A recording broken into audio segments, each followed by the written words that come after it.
I recently got back from a trip to Turkey. Now, Turkey is an absolutely fascinating country, not only because of the role it's played in history, but also because of the current role it plays in geopolitics. Turkey is of huge significance because what is happening within the country can be seen as a wider metaphor for the state of Islam today.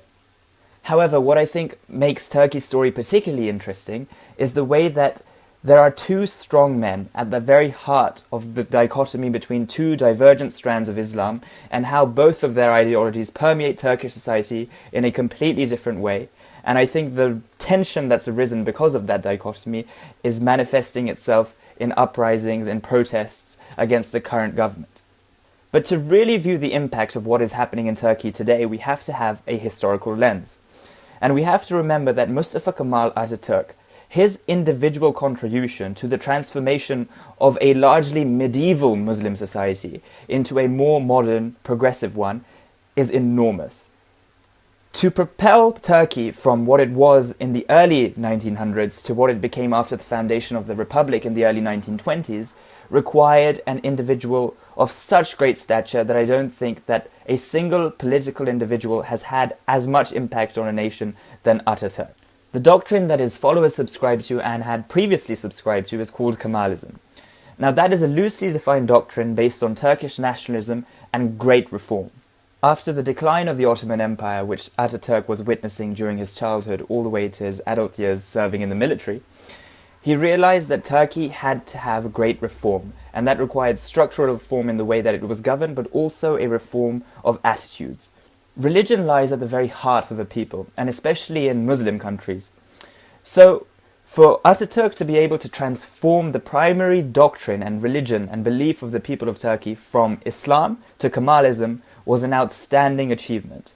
In fact, people described him as a dictator, so Turkey may have no more dictators. It required that sort of gravity to push through the reforms that he had sought. Ataturk's will was so final that he was able to ban headscarves, make the purchase of alcohol permissible, and also force mosques to be under state control. Now, that would have been viewed as a great affront to Islam by many other Muslim countries at the time, but such was the weight of Ataturk's word. However, I think the reforms were so critically linked to Ataturk's cult of personality that after his death, the inevitable happened. Similar stories can be seen in Pakistan, for example. Jinnah, the founder of Pakistan, had such a personality cult that after his death, there was a lot of rivalry between separate factions and a lot of chaos ensued in the political structure. In Turkey, there was great instability permeating the latter half of the 20th century, and people were rightly wondering whether Turkey could ever live up to the dreams and the aspirations of Ataturk. Successive governments failed to uphold to the secular standards and became rife with corruption. The military sought to address that because Ataturk had given them the sole responsibility of preserving the secularism of Turkey. And so there were military coups in 1960, 71, 80 and 97.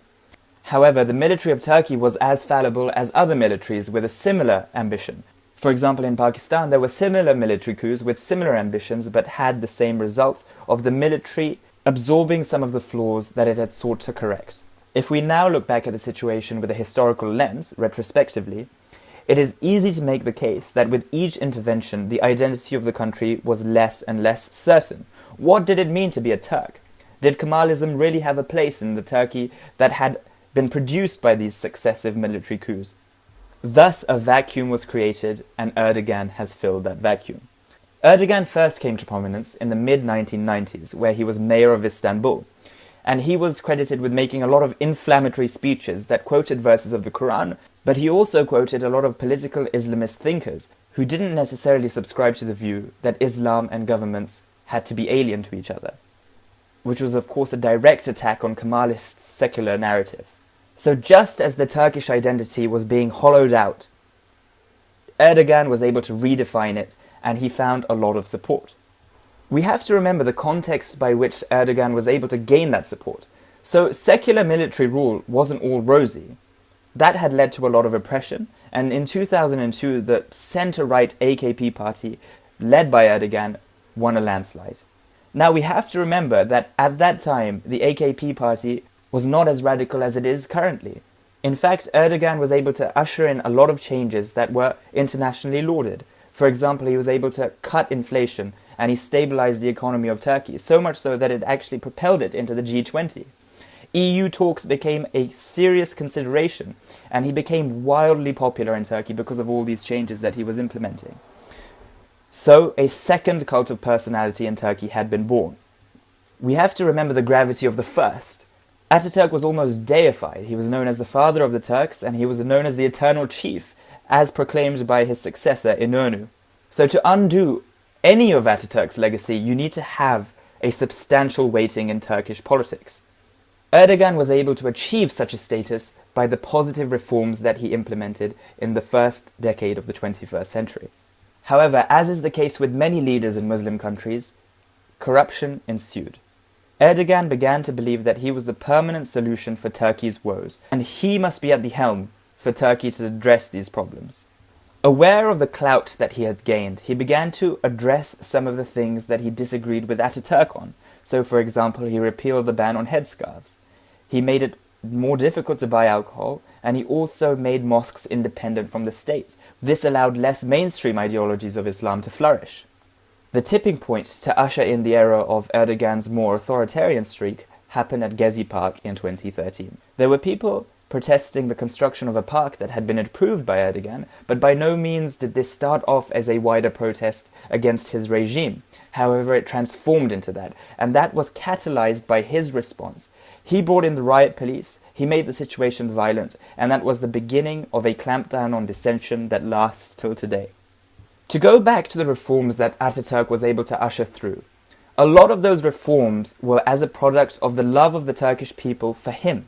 Out of deference for the love of the father of the Turks, they did his word as gospel, which did not necessarily equate to them being wholly subscribed to the more liberal and radical secularist ideas that he was ushering in.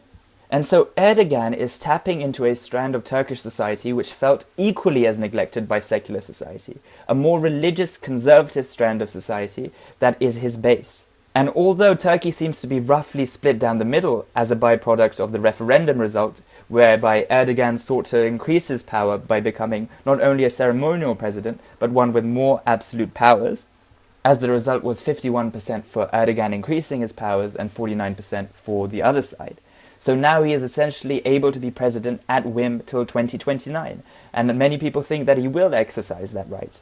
Now, Turkey has been historically portrayed as a place where East and West is at peace, where people are completely comfortable in their split identity. However, that ignored a lot of tensions that were bubbling underneath the surface, to simply view it as the fact that people were in miniskirts on the west side of Istanbul, and on the east side of the Bosphorus people were roaming around headscarves, and then they just so happened to be neighbours and they happened to be happy, is a myth. There was peace, there is a lot of understanding between the Turkish people, but there were also beliefs that had gone ignored for many decades. And Erdogan, in a reprisal of Turkish identity, was able to fill a vacuum that had been left by successive coups and successive failed governments. He, of course, has been afforded some credibility by his great performance in the first decade of his rule, by the improving economy, by the improving living standards, that carries through till today. And through that status of self, he was able to exercise his authority in a way that has become more nefarious.